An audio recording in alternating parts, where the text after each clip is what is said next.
চাইছেন? আমি চাইছি যারা আমার ছেলেকে এভাবে শাস্তি দিয়ে মেরেছে তাদের শাস্তি হোক, তাদের শাস্তি হোক। আমি এইটাই চাই। আমি ছেলে তো পাবোই না কোনোদিন।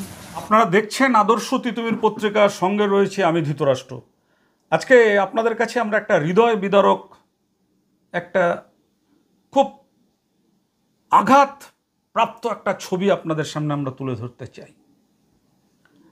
আচ্ছা, আপনারা এমন খবর এর আগে দেখেছেন কিনা আমার জানা নেই, বা হয়তো শুনেছেন যে স্বামীর ওপরে তার স্ত্রী এবং তার স্ত্রীর মা মানে সবসময়ের জন্য অত্যাচার করেন। কীরকম অত্যাচার? মেয়ে মাকে মুহূর্তের মধ্যে ফোন করে বলছে, মানে ভুল হোক ঠিক হোক রিপোর্ট করছে, আর মা এসে জামাইকে চড়চাপাটি মেরে তারপর জামাইকে মেয়ের কাছে ক্ষমা চাওয়াতে বাধ্য করা হচ্ছে। আচ্ছা বলুন, একটা ছেলেকে যদি এইভাবে দিনের পর দিন অত্যাচার করা হয়, শাশুড়ি মা জামাইকে ডেকে নিয়ে মেয়ের পা ধরে ক্ষমা চাওয়ায়, তার নিজের পা ধরে ক্ষমা চাওয়ায়, তারপরে তাকে হুমকি দেয়, এরকম যদি হয় তাহলে সেই ছেলে আর তার জীবন রাখতে চায়? আমি ছিলাম না, আমার বড় বৌমা প্রথমে বাচ্চাতে দিয়েছে, কারণ ওর ছোট কুলে বাচ্চা নিয়ে যাবো। বড় বৌমা ডাকুন, এদিকে আসো, এখানে দাঁড়িয়ে বলো কি হয়েছে। করছে তো করছে, তুমি রাখো ফোনটা রাখো। আমি ছিলাম, আমার দেওয়ারটাকে তিনজন মিলে মেরেছে। আমি বাঁচাতে গিয়ে আমাকে ও মারতে চাচ্ছিল, আমি ছোট বাচ্চা নিয়ে কি করবো, আমি সরে গেলাম। তখন লোকজনকে আমি ডেকেছি, ওদের সবাই মিলে, তারপর ওরা বাঁচিয়েছে। আবার ঝগড়াঝাটি হয়ে গেছে, তারপরে আবার বাইরেতে নিয়ে ওই যে বিচিতে আর টিপেছি ওকে।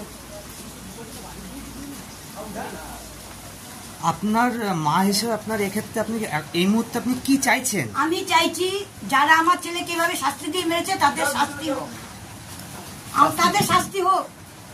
আমি এইটাই চাই। আমি ছেলে তো পাবোই না কোনোদিন, আমার ছেলে তো চলেই গেছে, শুধু আমার এরা যেন শাস্তি পায়। এরা কেমন করে এখনো ঘুরে বেড়াচ্ছে। আর সবচেয়ে বড় কথা, আপনার ছেলের উপর যেটা বলছিলাম, আপনার ছেলের উপর তো রীতিমতো নাকি অত্যাচারও করা হতো। অত্যাচার প্রতিদিন প্রতিদিন, এমনকি কিছু হলে মাকে ফোন করতো, মা বাবা দুজনাই আসতো, এসে স্বাভাবিকভাবে আমার ছেলেকে তারা ফোনে হুমকি দিত, ডাইরেক্ট আমার সামনে দিত। আমি চাইতাম যে আমার ছেলেটি ওরা সুখে সংসার করুক, আমি সবসময় সামলিয়ে দিতাম, ওকেও সামলাতাম ওকেও সামলাতাম। রাতকাল আমি আতঙ্কে ঘুমাতাম, এই কি হবে এই কি হবে, আমার ঘুম আসছে না চোখে। আমি লোকের বাড়ি কাজ করে খাই, আমি কাজে যেতাম, এই ফোন গেলে আমার বুকের মধ্যে কেঁপে উঠতো যে এই কি হলো। হ্যাঁ, হয়তো কখন আতঙ্কের বাড়িও দৌড়িয়ে আসতাম কাজ ফেলে দিয়ে। তারা আমাকে বলতো, আমার কাজের বাড়ির লোকেরা, কোথায় যাচ্ছিস, তোর কি হয়েছে? আমি কই, বৌদি আমার বাড়িতে কি ঝামেলা হচ্ছে, আমি যাচ্ছি, আমি পরে এসে কাজ করবো বৌদি। ঠিক আছে তুমি চলে যাও। আমাকে কখনো তারা আটকাতো না। তারাও জানে যে আমার বৌমা বা তার পরিবার কেউই ভালো নয়। প্রথম থেকে বিয়ে হয়েছে, এসতে পর থেকে এরা ভালোবাসা করে বিয়ে করেছে। মেয়েটি সেফ একটা হাফ প্যান্ট পরে আমার বাড়ি চলে এসেছিল, আমি তাকে মেনে নিয়ে ঘরে তুলেছি, তাকে আমি সন্তানের মতন সবকিছু দিয়ে আমি তাকে সংসার করতে দিয়েছি। কিন্তু তারপরে কেন আমার ছেলেটাকে মারলো, কি অপরাধে মারলো?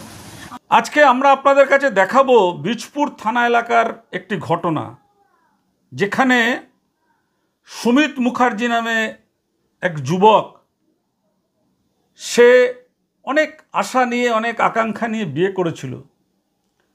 তার স্ত্রী শাশুড়ি এই দীর্ঘ অত্যাচারের পরে সে তার জীবনটা মানে একেবারে আত্মহননের পথ বেছে নিয়েছে, গলায় দড়ি দিয়ে ঝুলে সে মারা গেছে। আমরা আজকের এই খবর নিয়ে বেশি বলতে চাই না, যে মারা গেছে তার মা কি বলছেন, প্রতিবেশীরা কি বলছেন, এগুলোই আপনাদেরকে আমরা বেশি শোনাতে চাই। তবে একটা পুরুষবাদী সংগঠন, তাদের তরফ থেকে বীজপুর থানায় মেমোরেন্ডাম জমা দেওয়া হয়েছে। উত্তরণ পাঠক, তারা সেখানে বঙ্গীয় পুরুষ সংগঠনের পক্ষ থেকে তারা কিন্তু সেখানে অভিযোগ জমা করেছেন। এবং সেই খবরটা আমাদের ক্রাইম রিপোর্টার সুরেন্দ্র কুমার সিং সেখানে তদন্ত চালাতে গিয়ে, সেখানকার আমাদের যে প্রতিবেদক আছে তাকে নিয়ে তদন্ত চালাতে গিয়ে খুব চাঞ্চল্যকর তথ্য উঠে এসছে। যে নিজের স্ত্রী স্বামীর নামে বারবার অভিযোগ করে স্বামীকে দিয়ে নিজের কাছে ক্ষমা চাওয়ানো পায়ে ধরে মাসের পর মাস একইভাবে চলতে থাকে, চলতে চলতে কিন্তু আঘাতপ্রাপ্ত হয়ে এই সুমিত মুখার্জি মারা যায়, এমনটাই অভিযোগ। যদি এমন ঘটনা ঘটে থাকে তাহলে আমরা দাবি তুলছি এই যে মহিলা আছে তার কিন্তু কঠোর শাস্তি হওয়া দরকার। দেখুন আপনারা সেই ঘটনা। আপনারা তো এই মৃতের পাড়ার প্রতিবেশী, তো অ্যাকচুয়াল কি হয়েছিল সেই দিন? একটা বিড়ি নিয়ে সমস্যা হয়েছিল। টকাটকির মধ্যে শ্বশুর শাশুড়ি, মেয়েটা মাকে ফোন করাতে শ্বশুর শাশুড়ি এসে ছেলেটা যা বলেছে একটু জুতোতে মারবে, কিন্তু মারিনি, ছেলেটা কিন্তু মারিনি। বলছে আমার মেয়েরে অত্যাচার বলে এই বলে শ্বশুর শাশুড়ি এক মেয়ে মিলে ছেলেটাকে খুব মারধর করে।